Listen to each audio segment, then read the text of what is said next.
Green Pass solo per vaccinati e guariti del Covid. In molti land della Germania è già una realtà il cosiddetto 2G, 2G, ovvero per vaccinati geimpft o guariti genesen, escludendo la possibilità di ottenere il certificato con un tampone negativo. Ciò significherebbe che i non immunizzati, fatto salvo l'accesso al posto di lavoro con il tampone, non potrebbero accedere a bar, ristoranti, teatri, eventi, palazzetti e stadi. Il governo Draghi ci sta già pensando e domani, sulla base dell'indice di contagio RT, potrebbe decidere di dare forma alla misura che, non è ancora chiaro, se riguarderebbe tutto il paese o, sul modello tedesco, solo le aree a maggiore crescita di contagio. Il Friuli Venezia Giulia è a 3 ospedalizzazioni dall'ingresso in zona gialla, ma se si guarda la mappa europea sull'andamento della pandemia, pure il Veneto e la provincia di Bolzano appaiono oggi tra le zone, qui colorate di rosso, definite a maggiore rischio. La revisione sulle regole Covid e il Green Pass in particolare è definita urgentissima anche dal presidente della Conferenza delle Regioni Massimiliano Fedriga, che ha chiesto e già ottenuto per voce del ministro Gelmini un incontro a brevissimo con il governo e già nell'ultima seduta aveva precisato che Ho detto che se dovesse un territorio passare di zona, di colore di zona,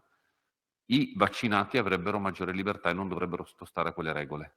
Cosa che invece è venuto l'altro anno per tutti perché i vaccini non c'erano. a preoccupare, oltre alle conseguenze sulla salute della quarta ondata, sono anche le ricadute che questa potrebbe avere sulla ripresa economica e sulle attività sociali a pochi giorni dall'avvio della stagione turistica invernale e delle festività natalizie. Un appello, quello della Conferenza delle Regioni, che fa il paio con le parole del ministro della Cultura Franceschini, che ritiene giusto differenziare il Green Pass tra vaccinati e non.